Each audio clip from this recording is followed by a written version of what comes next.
Hello, my name's Emma Oduha and I'm one of the two mentor leads in the Cardiff Partnership at Cardiff Met. I'm here to introduce you to the concept and practice of clinical reasoning.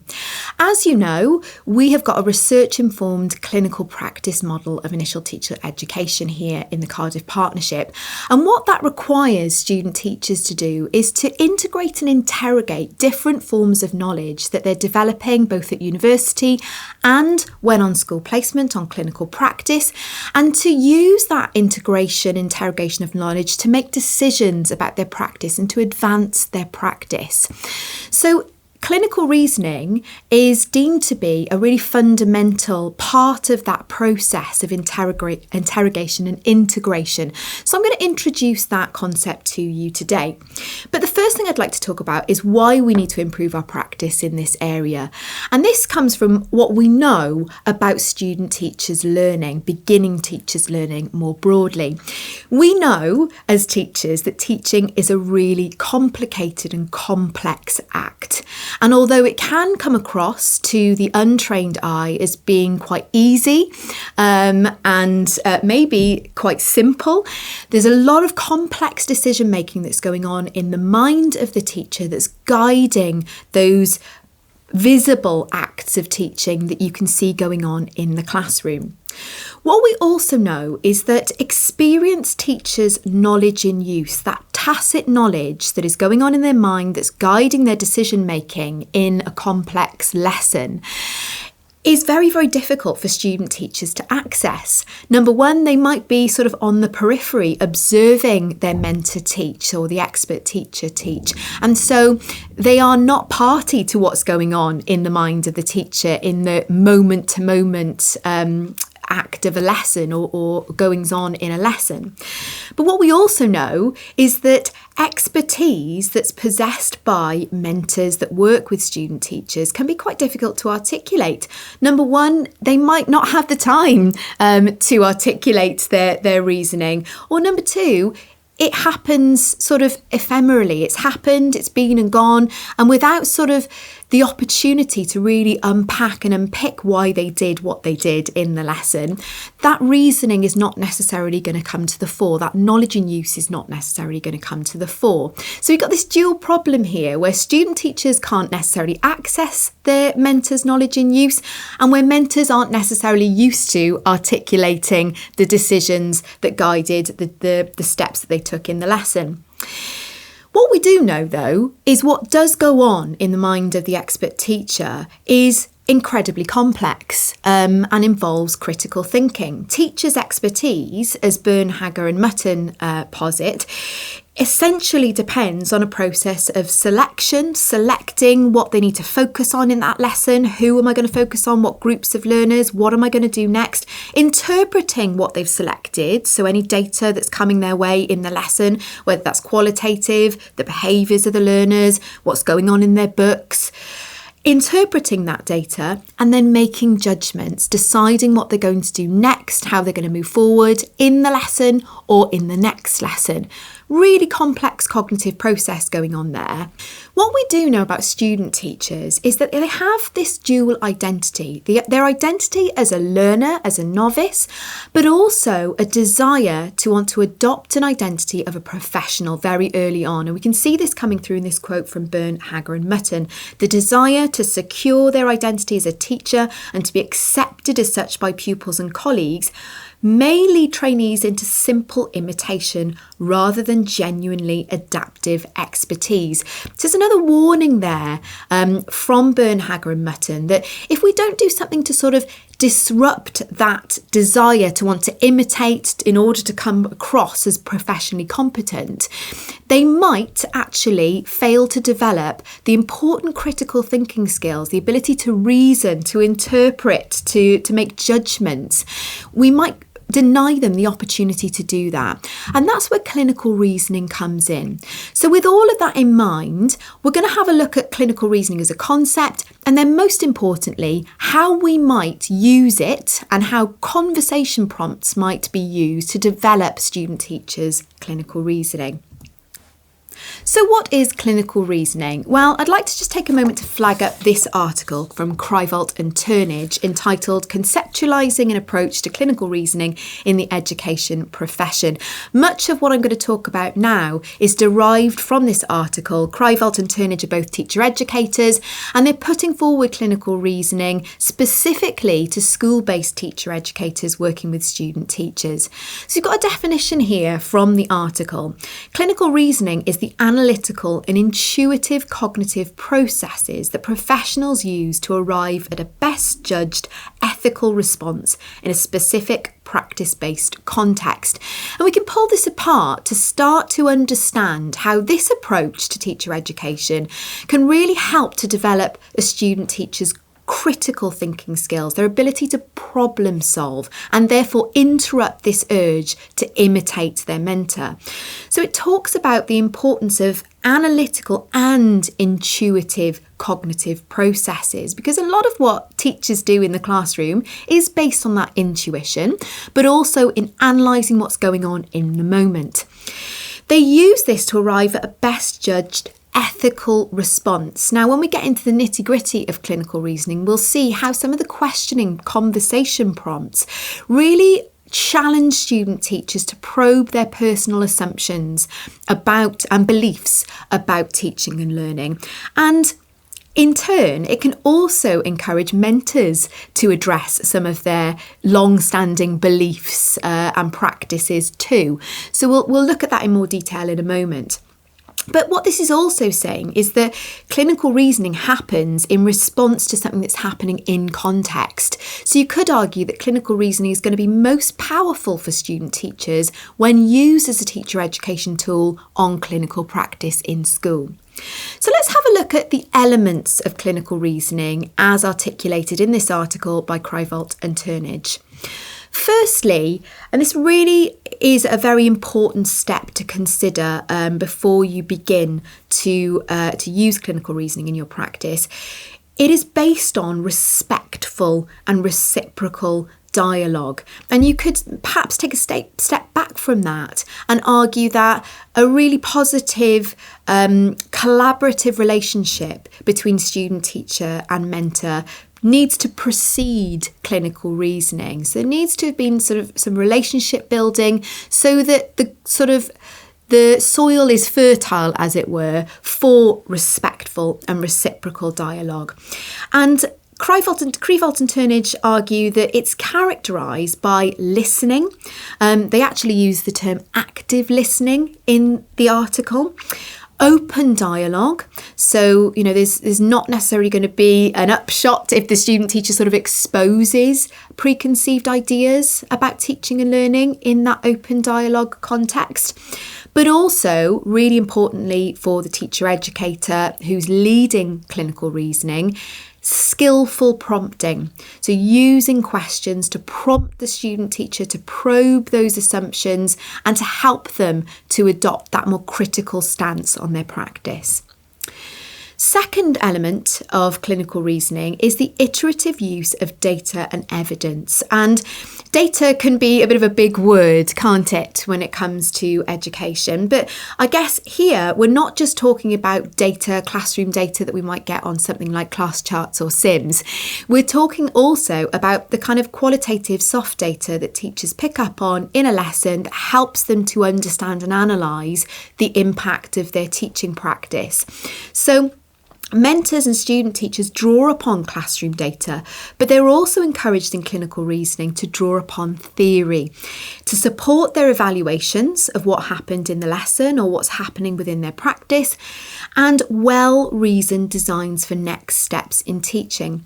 We are relatively comfortable as a profession now with the idea of evidence-informed or theory-informed practice, and this really ties in with that agenda. It's asking us to see what happened in the lesson, what we can draw upon from what happened in practice, but also how theory can be integrated in helping us understand what happened and finding a well-reasoned way forward.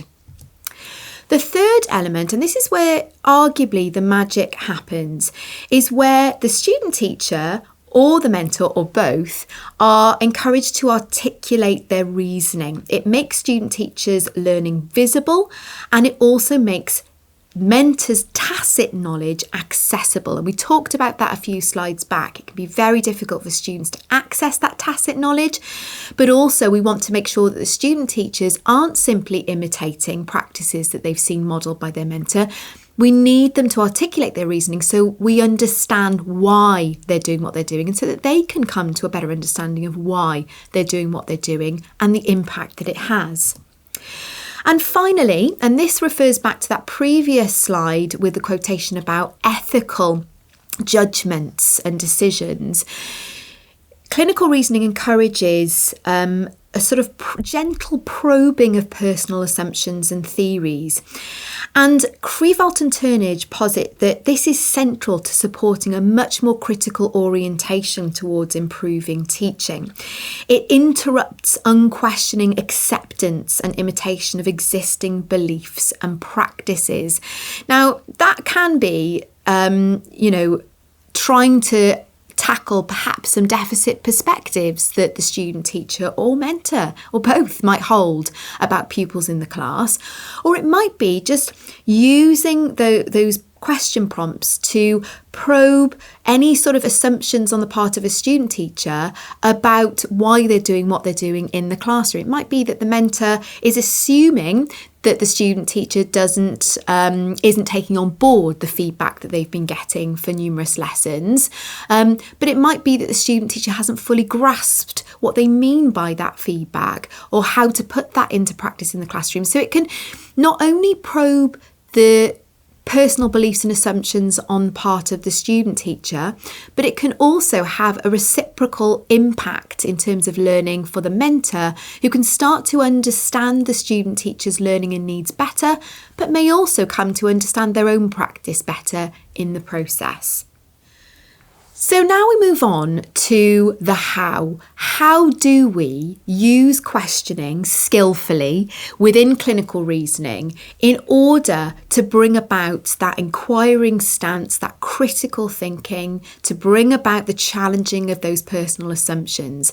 Well, helpfully, being teacher educators, Krivalt and Turnage have included some question prompts that you might wish to try out and use in your own context as a teacher educator. And we'll talk about the different applications of these conversation prompts a little bit later. So we can see just by looking at the question prompts on this slide that we've got different banks of questions for different purposes. So the first bank of questions are about focusing the student teacher's attention on key aspects of practice and pupil learning. What we need to remember about novice teachers is that in the complex environment and context of a lesson, it might not be abundantly clear when they have taught the lesson, or if they've observed their mentor teach the lesson, what they need to focus on to help improve their practice. Everything might seem important. And in fact, when they're observing their mentors teach, everything might seem really easy and simple. So these sorts of questions help to focus the student teacher on the things that are really going to make a difference to their practice going forward.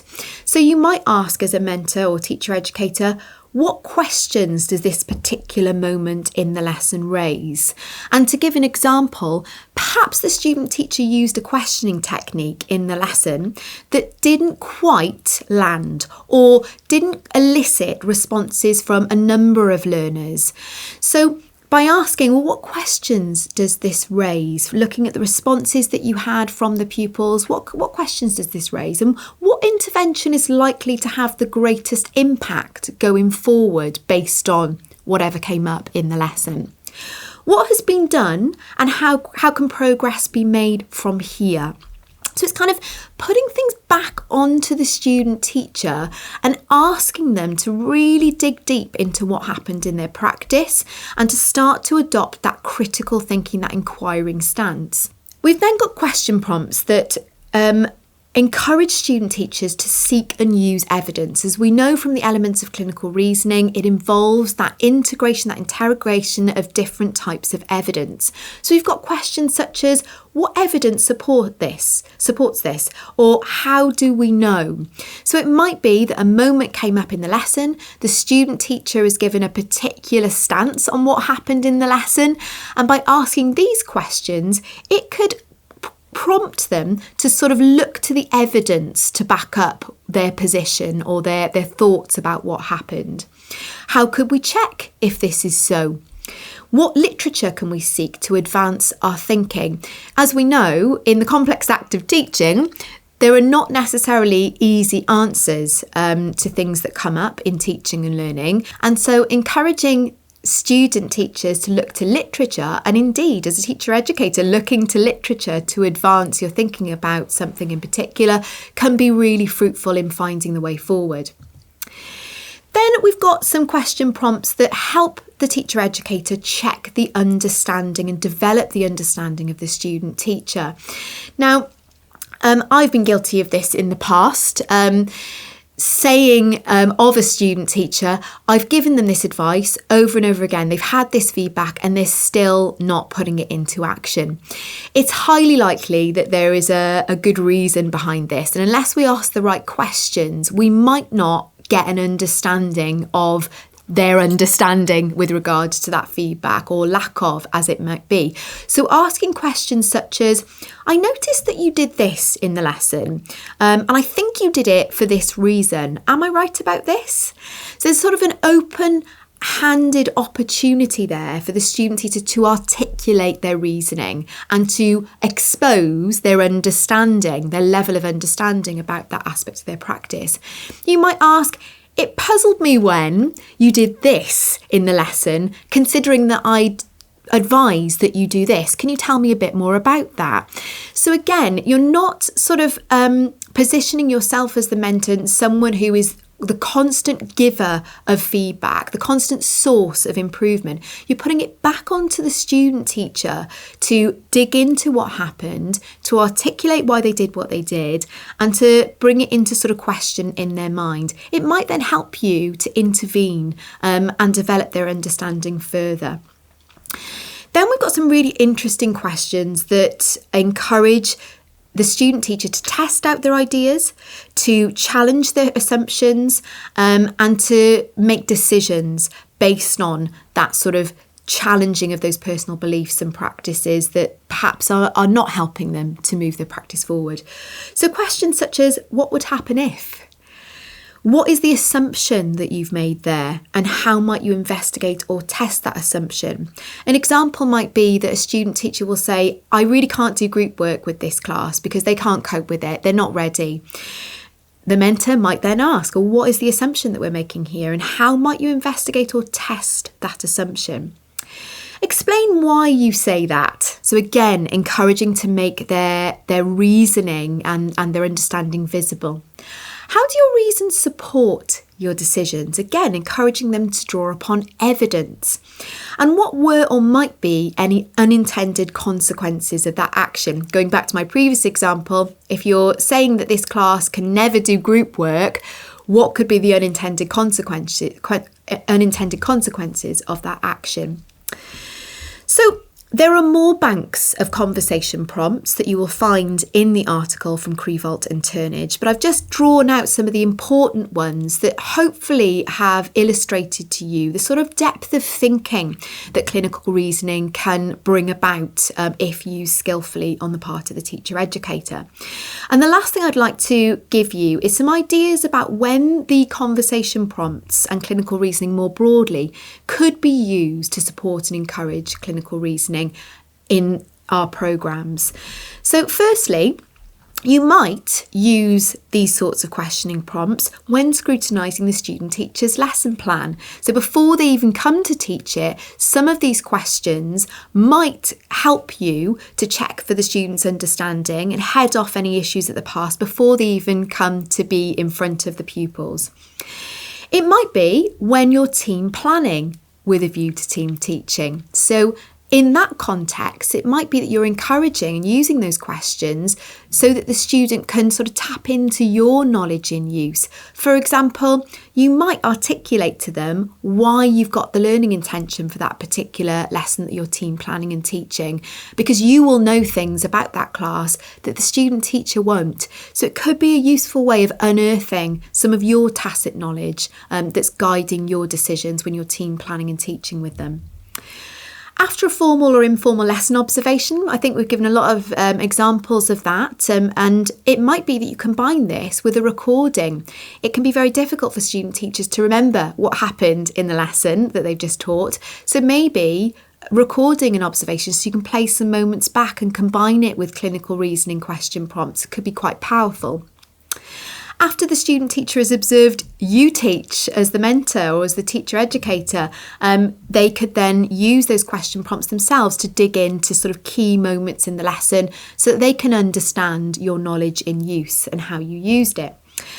And then finally, we need to remember that the student teacher's experience of the programme is most important because they are the one who is experiencing all aspects. They will be attending school-led training days that the mentor isn't necessarily party to and hasn't been present at.